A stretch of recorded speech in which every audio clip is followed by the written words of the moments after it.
March 8, 1944. RAF Woodbridge, Suffolk, England. Ground controller, Flight Lieutenant Michael Reynolds watches through binoculars as a B-17G Flying Fortress approaches from the east, trailing smoke from two engines. The bomber is low, too low. Its landing gear hangs at an odd angle. One main tire is visibly shredded. Reynolds has seen dozens of crippled bombers limp home to Woodbridge. The emergency landing strip was built specifically for this damaged aircraft that couldn't make it back to its home base. But something about this approach is wrong.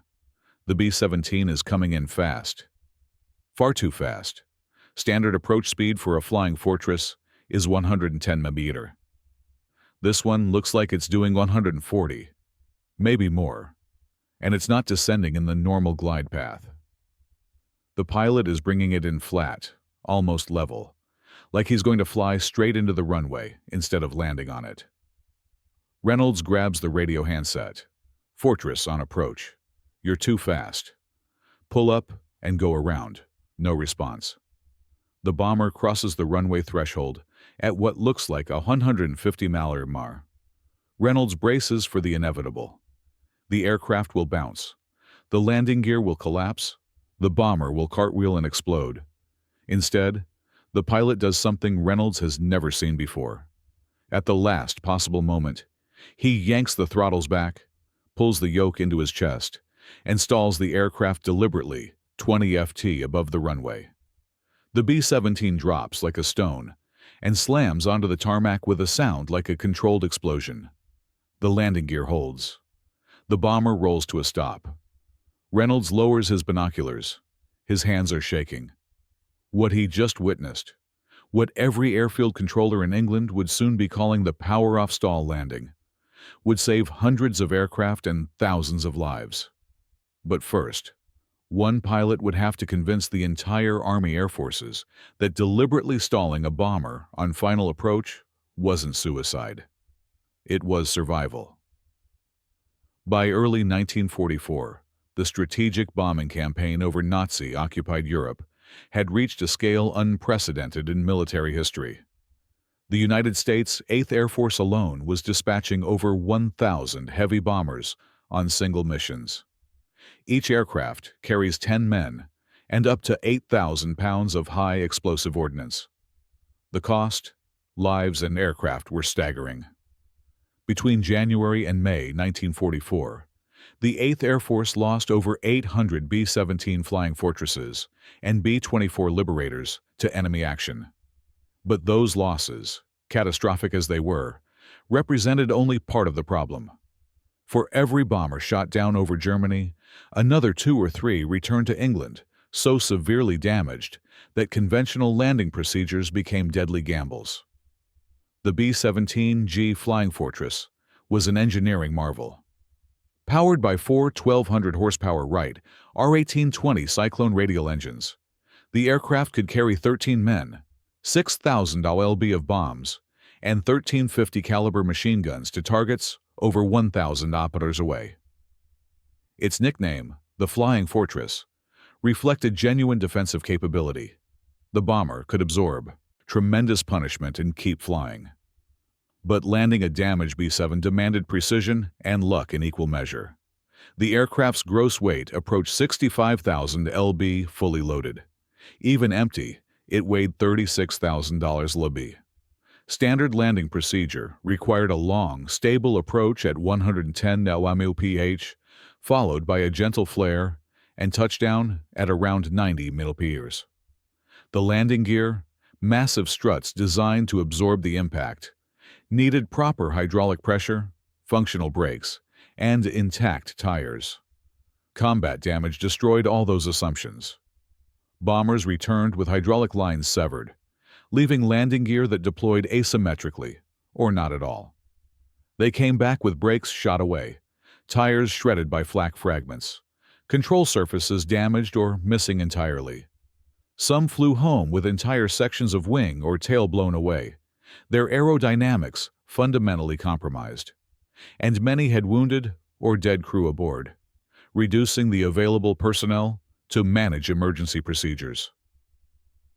The standard emergency landing strips in England, RAF Woodbridge, RAF Manston, and RAF Cairn, were built with extra-wide, extra-long runways specifically to accommodate damaged bombers. Woodbridge's main runway stretched 9,000 ft, 3 times longer than most operational bomber bases. But length alone didn't solve the fundamental problem. When a pilot brought a damaged B-7 in, using standard procedures, the long approach and gentle flare required precise control inputs. If hydraulics were failing, if engines were sputtering, if control surfaces were damaged, that precision became impossible.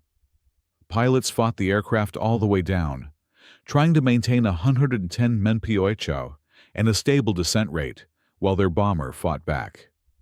The results were predictable and horrific. Bombers stalled at 50 ft and fell out of the sky. They landed hard, collapsed their landing gear, and skidded off runways in showers of sparks.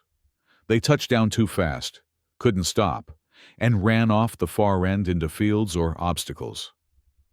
Between November 1943 and February 1944, RAF Woodbridge alone recorded 17 landing accidents that resulted in aircraft total losses and crew fatalities.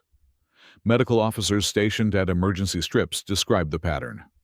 Crews that survived missions over Germany died in landing accidents at their own bases or at emergency fields.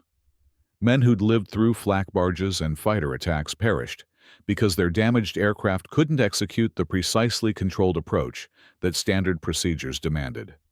Pilots knew the problem. Everyone knew the problem. But the Army Air Force's flying regulations were explicit. Standard approach speeds and procedures existed for good reasons. They were the safest way to land a B-17 under normal conditions. Deviating from those procedures risked court-martial or grounding. What the regulations didn't account for was that by 1944, normal conditions no longer existed. The bombers coming home weren't airworthy aircraft executing routine landings. They were flying wrecks held together by skill and desperation. Someone needed to prove that the regulations themselves, the procedures designed to save lives, were killing crews, and that proving it would require a pilot willing to risk everything on a technique that looked to every observer like deliberate suicide. The Army Air Force's resistance to alternative landing procedures wasn't bureaucratic stubbornness. It was rooted in sound aeronautical principles and hard-won experience. Stalling an aircraft close to the ground was the most common cause of fatal accidents in aviation. Every pilot learned this during basic training. The equations were simple and unforgiving. When an aircraft stalls, it loses lift. The wings stop generating enough force to support the weight. The aircraft falls. At altitude, a pilot has time to recover, push the nose down, increase airspeed, regain lift. At 20 ft above a runway, there is no time. There is only impact. The B-7's stall characteristics made this even more dangerous. The Flying Fortress didn't stall cleanly. It mooshed. The nose dropped sharply. One wing typically fell before the other, and the aircraft lost between 200 and 400 ft of altitude before a pilot could recover control. Training manuals explicitly warned pilots never to allow the airspeed to drop below safe margins during approach and landing. Instructors at B-7 training bases in Texas, New Mexico, and Kansas drilled standard procedures relentlessly, maintaining 110 mph on approach. Begin flare at 20 FET. Reduce power smoothly. Let the aircraft settle onto the runway with minimum sink rate. Any deviation from these procedures was corrected immediately and documented. Repeat offenders were washed out of training. The logic was irrefutable. If pilots learned non-standard procedures, they'd use them. And if they used them routinely, accidents would multiply. Better to lose damaged aircraft and experienced crews occasionally than to train thousands of pilots in techniques that would kill them during normal operations. Flight surgeons supported this position. Medical reports from emergency landing strips noted that many pilots attempting to land damaged bombers were exhausted, sometimes wounded, and operating under extreme stress after missions lasting 8 to 10 hours. These weren't men capable of executing complex, non-standard maneuvers requiring split-second timing. They needed simple, reliable procedures they could follow, even when physically and mentally depleted. The statistics seem to support continued adherence to standard procedures. Most damaged bombers that attempted emergency landings survived. The crews walked away. Yes, some aircraft were lost. And yes, some men died. But the alternatives? What were the alternatives? Bailing out over England, ditching in the North Sea. Those options killed more reliably than landing accidents. What made the situation particularly frustrating for operational pilots was that they could see the pattern. Bombers with specific types of damage, particularly hydraulic failures or control surface damage, consistently crashed when pilots tried to execute standard approaches. The long, slow descent gave damaged systems time to fail. Struggling engines quit. Damaged control surfaces worsened.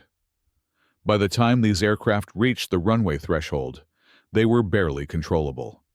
But recognizing the pattern wasn't enough. Someone needed to demonstrate an alternative, and that demonstration would need to be so compelling, so obviously effective that it would overcome decades of training doctrine, regulatory inertia, and institutional resistance. In February 1944, at a rain-soaked bomber base in Suicidal, a 26-year-old B-17 pilot named Captain Howard "Slim" B decided he'd seen enough friends die in landing accidents. He was going to prove there was a better way, even if it meant stalling a flying fortress on purpose. Before we continue, I'd love to know where you're watching from and what you know about emergency landing procedures for damaged bombers. Drop a comment below and let me know if you've heard about the power-off stall landing technique before. And if you're enjoying these deep dives into World War II aviation history, hit that subscribe button. These stories take serious research to get the details right, and knowing you're out there makes it all worthwhile. Captain Howard Buie wasn't a test pilot. He was a combat aviator with the 308th Bomb Group stationed at RAF Woodbridge in Suffolk. By February 1944, he'd completed 18 missions over Germany. He'd seen friends die in flak bursts over Hamburg. He'd watched bombers explode in mid-air collisions. And increasingly, he'd watched damaged bombers crash during landing attempts at their home fields. The pattern gnawed at him. These crews survived the mission. They brought their crippled aircraft home, and then they died because standard landing procedures demanded control authority that their damaged bombers couldn't provide. I had a theory. What if the long, controlled approach was the problem? What if trying to maintain 110 mph and execute a gentle flare put impossible demands on damaged aircraft? What if there was a way to get the bomber on the ground faster, with less time for systems to fail and less demand for precise control inputs? The technique crystallized in his mind during a conversation with a flight engineer. They were discussing an emergency landing. B had witnessed a B-17 with damaged hydraulics that had bounced repeatedly during touchdown. Each impact worsened the damage until the landing gear collapsed. The engineer mentioned that the bouncing happened because the aircraft still had flying speed when it contacted the runway. "What if it didn't?" B asked. The engineer looked at him like he was insane. "Then it would fall." Exactly. On February 23, 1944, Buie requested permission from his squadron commander to conduct a test flight. He wanted to practice emergency landing procedures in a controlled environment. Permission granted. BAI took off in B-17G, serial number 4231983, a war-weary bomber that had been relegated to training duties after combat damage made it unsuitable for operational missions. He climbed a 5,000 IFT over the English countryside. Then he began experimenting. First attempt. He configured the aircraft for landing. Gear down, flaps extended to full, engines throttled back. He established a normal approach at 110 mph. Then, at 200 ft altitude, he pulled the throttles to idle and hauled back on the yoke, deliberately stalling the bomber. The B-7 fell like a brick. The stall warning horn screamed. The control yoke went mushy in his hands. The altimeter unwound at 800 feet per minute. At 100 feet, he shoved the throttles forward, pushed the nose down, and recovered, his heart hammering. The co-pilot, Lieutenant James Kirkland, was white-knuckled and silent. "Again," Buie said. "Second attempt, same configuration, but this time, Buie waited until 100 ft to stall. The bomber dropped violently. Recovery was barely possible. Too high. Third attempt, 50 ft. Better, but still too much altitude to lose. Fourth attempt, 30 ft. The bomber stalled, dropped sharply, and Buie recovered just 10 ft above the ground. Close. Fifth attempt. Buie brought the B-7 in at 140 mph. 30 mph faster than normal. He kept the power up until the last possible moment. At 20 ft above the runway threshold, he yanked all 4 throttles back to idle simultaneously and pulled the yoke hard into his stomach. The bomber's nose pitched up sharply. Airspeed bled off instantly. The stall warning horn blared, the wings stopped flying, and the B-7 dropped straight down onto the runway in a perfectly level attitude. The landing gear absorbed the impact. The bomber bounced slightly, settled, and rolled out. By applying the brakes, they stopped in less than 2,000 ft. Kirkland stared at him. "That was either the craziest thing I've ever seen, or the smartest." "Let's find out," Buie said. Over the next 3 days, Buie practiced the technique repeatedly.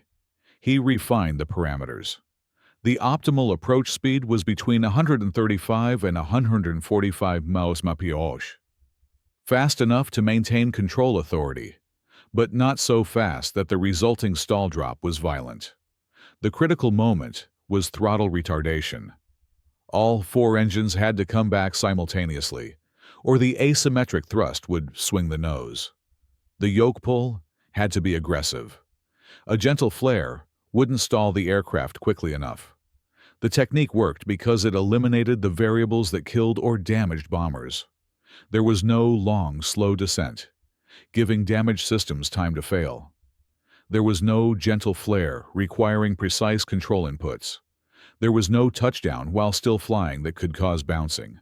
The bomber simply fell the last 20 ft in a controlled stall and hit the runway hard enough that it stayed down. On February 28th, Buie demonstrated the technique to his squadron commander, Lieutenant Colonel William Creer. Creer watched from the control tower as Buie brought the B-17 screaming over the threshold at 145 mph, stalled it deliberately, and dropped it onto the runway with an impact that shook the ground. Creer was silent for a long moment. "Then do that again, and this time I'm coming with you." The second demonstration convinced Creer. He immediately contacted the OWAT Bomber Command Headquarters and requested that BE be authorized to teach the technique to other pilots. The request moved up the chain of command. Skepticism was fierce. Stalling a bomber on final approach violated every regulation in the book, but the casualty numbers from landing accidents were undeniable. On March 5, 1944, Buie received authorization to conduct demonstration flights for senior officers and check pilots. Over the next 2 weeks, he flew the power-off stall landing technique 31 times for audiences that included group commanders, operations officers, and the Air Force's safety inspectors. The demonstrations were identical: approach at 140 mph, throttles to idle at 20 ft, yoke back, hard controlled stall. The bomber dropped, hit hard, and stopped quickly. Every single landing succeeded.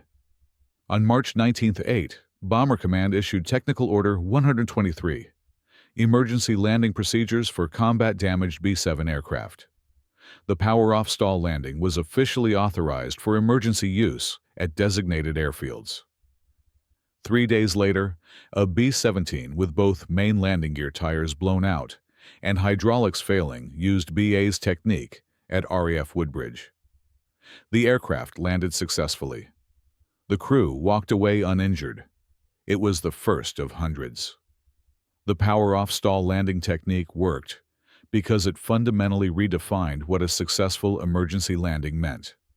Traditional procedures prioritized smoothness and control. BA's technique prioritized getting the aircraft on the ground before catastrophic failure occurred. Engineering analysis conducted by Wright Field test pilots in April 1944 revealed why the technique was so effective for damaged aircraft. A conventional landing approach required sustained control authority for 60 to 90 seconds from final approach to touchdown. During that time, damaged bomber systems were under continuous stress, engines struggling to maintain power, hydraulics leaking pressure, and control surfaces responding sluggishly or erratically. The power-off stall approach reduced that stress window to approximately 15 seconds. The aircraft was configured for landing earlier at a higher altitude. The actual approach was flown in hot and fast conditions, where even damaged aircraft maintained good control response. Then, at the last moment, everything happened simultaneously. Power off, yoke back, controlled stall, impact. The hard landing, which would have been unacceptable under normal circumstances, actually worked in favor of damaged aircraft. The B-17's landing gear was designed to absorb vertical loads up to 10 ft per second. A power-off stall from 20 ft produced sink rates of approximately 8 ft per second. Rough but within design limits, and critically, the hard impact eliminated bouncing. The bomber hit once and stayed down. Training bulletins distributed to bomber groups throughout England in April and May 1944 emphasized that the technique was not a replacement for standard procedures. It was strictly an emergency measure for aircraft with specific types of damage: hydraulic failures, control surface damage, multiple engine failures, or landing gear malfunctions. Pilots were explicitly warned not to use the technique during routine operations, but for aircraft that fit those criteria, the results were dramatic. Between March and June 1944, RAF Woodbridge recorded 127 emergency landings using the power-off stall technique. Of those, 119 resulted in successful landings with no crew fatalities. The 8 failures occurred primarily when pilots misjudged the stall point or when structural damage caused asymmetric stalls.